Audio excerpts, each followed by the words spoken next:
Saturday night at the Intuit Dome in Inglewood, California, the UFC returns for their first pay-per-view of the year. It's UFC 311. It's Islam Makhachev, the reigning, defending, undisputed UFC lightweight champion, is taking on number 10 ranked Renato Money Moicano. Moicano stepped up Friday afternoon after Arman Tsarukyan was having trouble with his back. He had back pain while he was in the middle of cutting weight late Thursday, early Friday morning.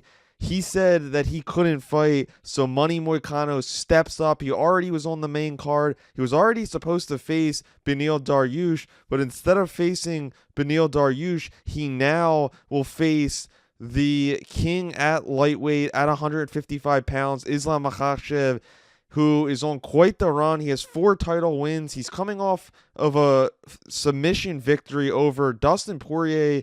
He beat the Diamond back in June in Newark. He returns at the start of 2025 to once again defend his title, to try to defend his title for the 4th time, the most in UFC lightweight history. 5 title wins would be also the most in lightweight history in the promotion. He would top his teacher, his mentor, his coach in Khabib, who has 4 title wins right now. Islam is already ascending to the top and the pantheon of greats in the lightweight division. It's that simple. He already is doing that. He's just continues to find a way to win. So far, he's beat Volk twice at 155 pounds, and he beat Dustin Poirier, and he beat Charles Oliveira. This guy really has done it all, has proved it on each stage, each time. No matter if he's in a war against Dustin, he finds a way to get the job done. And in this fight against an unlikely challenger, you may say, in Moicano, it still is a crazy thing that not just the champion in Makhachev, but Islam is the number 1 pound-for-pound fighter in the world, whether you like it or not. And for him to step up to the plate and accept Moicano on just a little over 1 day notice, it just shows the warrior spirit, the championship mindset that he possesses, and why he has accomplished so much in his short run as UFC champion, because he's always willing to fight the next best guy, whether it's Volk, who at the time when he first fought him was considered the number 1 pound-for-pound guy, was the featherweight champion. He fights him, no problem. He beat him. It might have been controversial, but he was supposed to fight Oliveira, and then Oliveira had to pull out. Who does he fight on 10 days' notice? Volk. He takes that fight, and now he's taking a fight against Renato Moicano, who, although if you look at the odds on DraftKings Sportsbook, he's plus 750. He is still a very talented fighter. He's on a 4-fight win streak. He's knocked out the likes of Jalen Turner.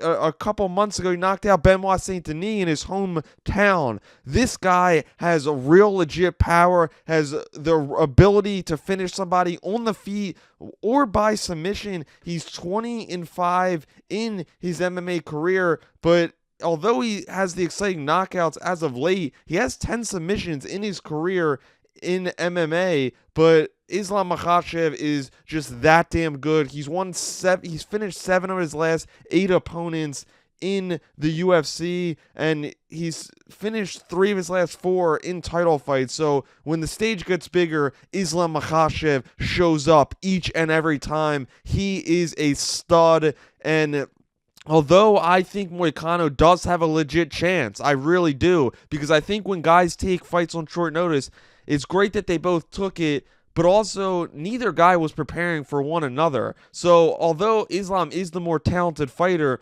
Moicano to me is a live dog in this fight, and I think it's worth throwing a little bit on Moicano because that he is a set plus 750 underdog, because he has finishing ability in his hands and on the ground. He is a great all-around fighter. Islam is too. Islam, each fight continues to show that he isn't just a great ground fighter. He can stand with the best of them. He could stand with Dustin Poirier. He could stand with Alexander the Great Volkanovski. He's proved it in every area of the game.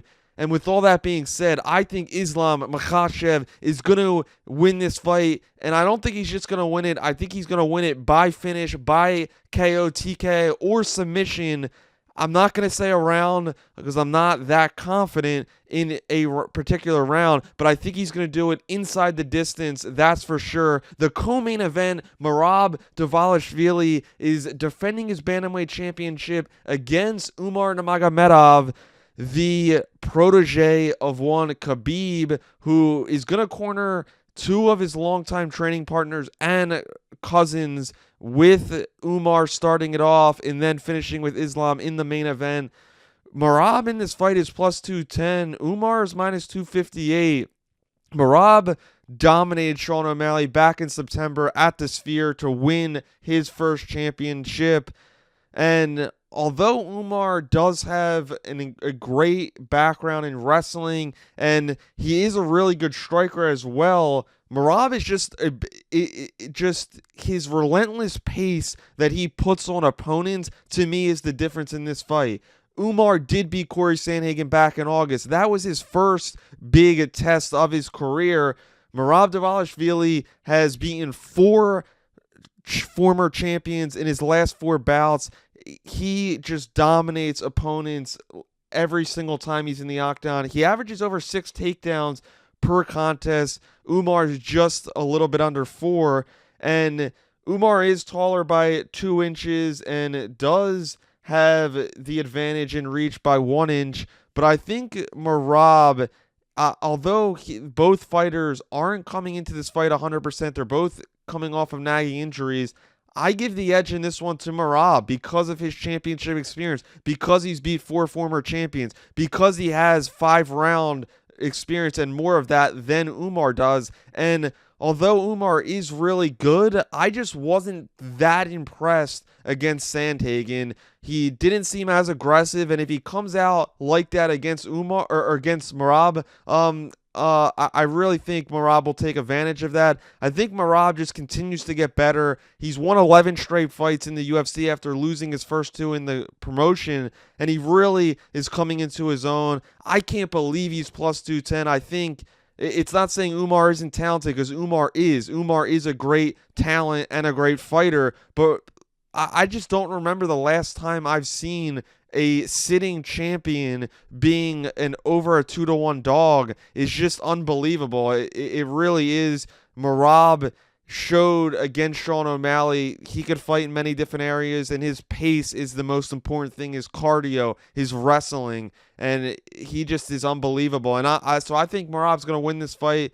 If I had to pick, I would say by decision, but I wouldn't be shocked if Umar won this. Obviously, he is the favorite, but that should be a great one as well. The third fight from the top is an incredible fight, a 3-round light heavyweight bout between 2 top 3 light heavyweights, 2 former light heavyweight champions. That's Jamal Hill, that's Yuri Prochazka. They both have a common opponent. They both were knocked out by current light heavyweight champion Alex Pereira in their last fight. Jamal Hill hasn't fought since June, in over 9 months at this point. Jamal last fought in April. Yuri last fought in June, and Yuri has got knocked out by Alex in 2 of his last 3 fights.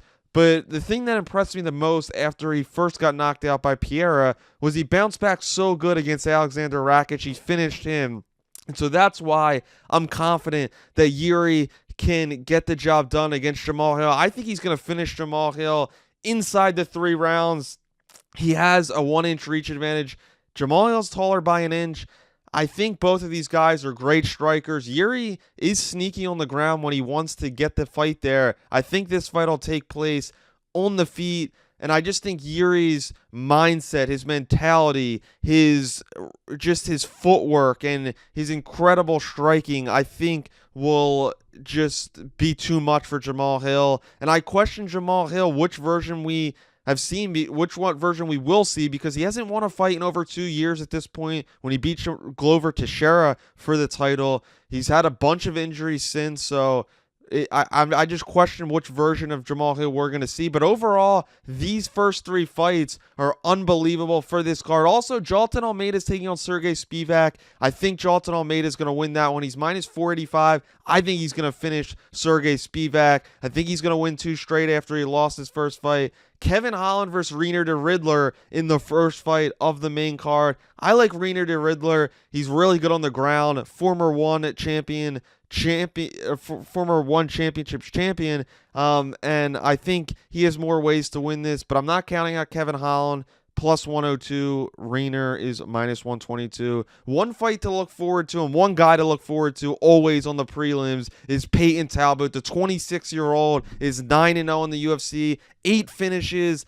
He's had a finish in his first 3 fights in the UFC. I think he's going to make that 4. And I appreciate everyone for tuning in. UFC 311 is taking place Saturday night. And thanks, everybody, for tuning in.